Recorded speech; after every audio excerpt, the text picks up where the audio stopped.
It was around 8 a.m. when I woke up.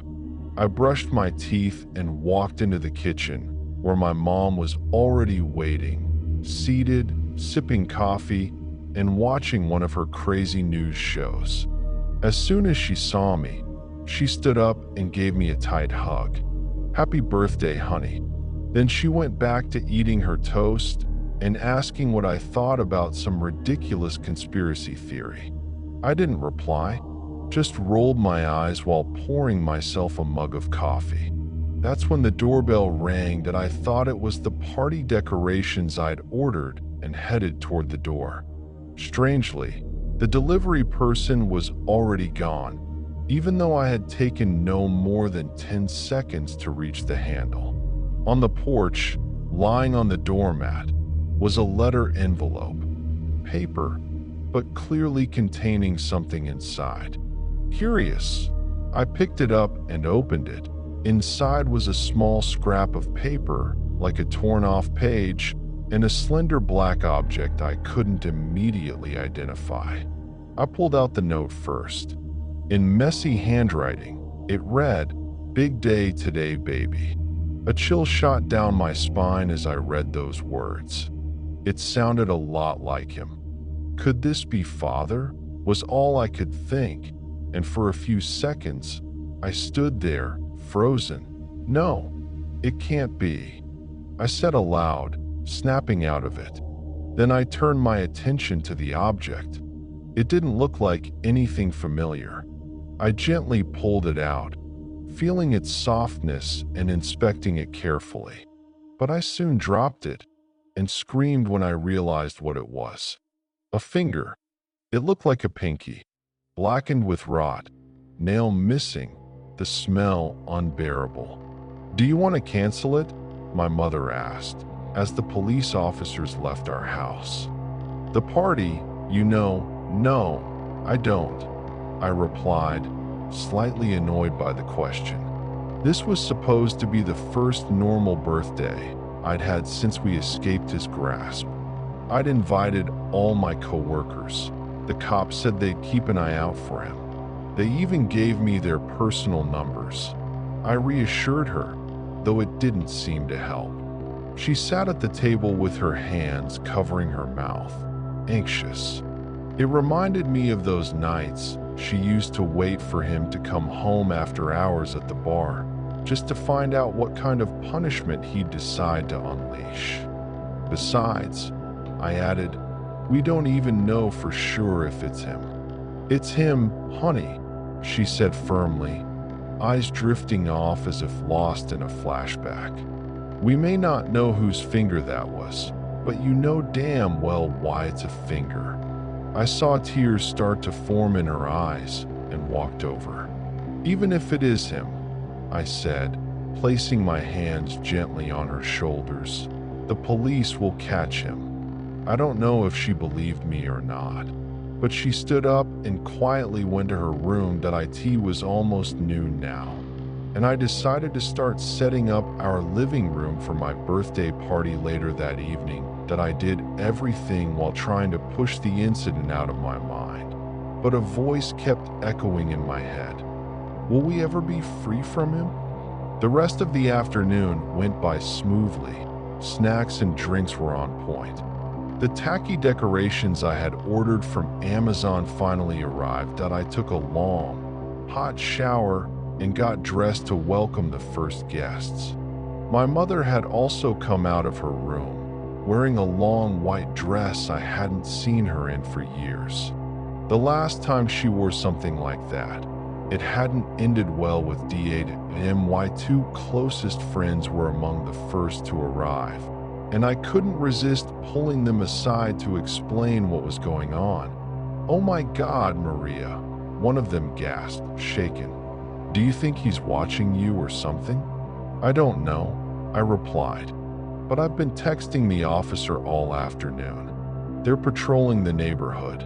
They've been looking for him for a long time now." "But why a finger?" the other asked, intrigued that I didn't answer.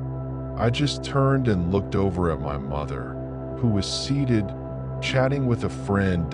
My friends followed my gaze. and understood immediately.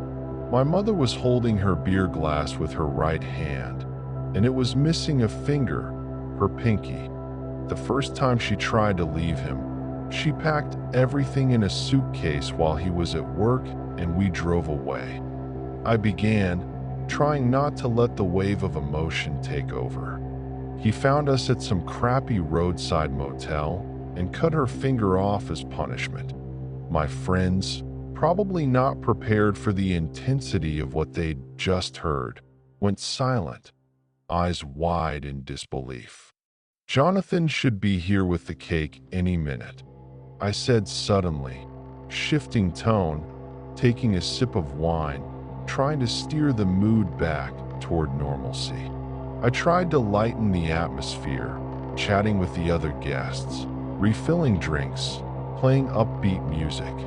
I told myself this was my day, and I wouldn't let him take it from me again. Then the doorbell rang. My heart lifted a little. It had to be Jonathan with the cake. But when I opened the door, it wasn't him. It was just another guest, a coworker. "How are you doing, birthday girl?" she said casually, stepping in with a bottle of wine in hand and giving me a kiss on the cheek. "By the way, I found this lying on the ground in front of your door," she said, while handing me a plain envelope. Thought it might be important. My hands were steady, but inside, everything went cold. I took the envelope, nodding as if it were nothing. It was similar to the last one. It was another ripped piece of paper, the same messy handwriting. Thankfully, no finger this time. The message read, "Your present is coming, baby." I forced a smile for the guests, trying not to alarm anyone. "Excuse me for a moment," I said softly and slipped away to my room. Once inside, I closed the door and grabbed my phone. My hands were shaking as I texted the police officer, asking if someone could check my house now, just to be sure. Then I called Jonathan. He didn't pick up. I called again. Still nothing. Panic began to creep in. He was meant to pick up my birthday cake, and I hadn't heard a word from him all day. Something felt off. A soft knock on the door made me flinch. It was my mom. "You all right?" she asked gently, stepping inside. I nodded, though my trembling hand said otherwise. Without speaking, I handed her the envelope. She read the note inside and went quiet. Her gaze drifted into the distance, her expression hollow. "He'll only stop when I'm dead," she murmured, before breaking down in tears. I rushed to her and held her tight as she wept in my arms. We were interrupted, though, by a voice calling out from the door. "Hey, Maria, the cake is here." I jolted upright. "Jonathan must be here. Let's go, Mom." I hurried out, heart pounding, only to find the guests looking at each other, confused. "We heard the doorbell," one of my friends said, "and we opened it, but there was just this box sitting on the doormat. I guess someone just left it here." At the front door, a cake box was lying there on the floor, white, sealed, with the bakery's logo printed on top.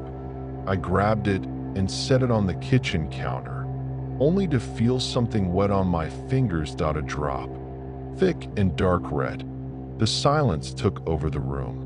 I could feel every gaze on me as I carefully untied the bow and opened the box. I felt sick to my stomach, wondering what was inside, but I forced myself to lift the lid.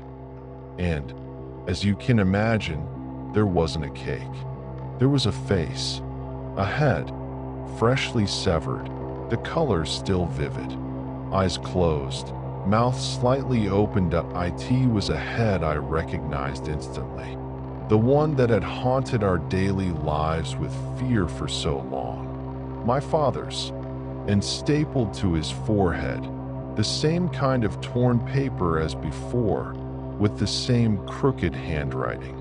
It read, "Happy birthday, Maria.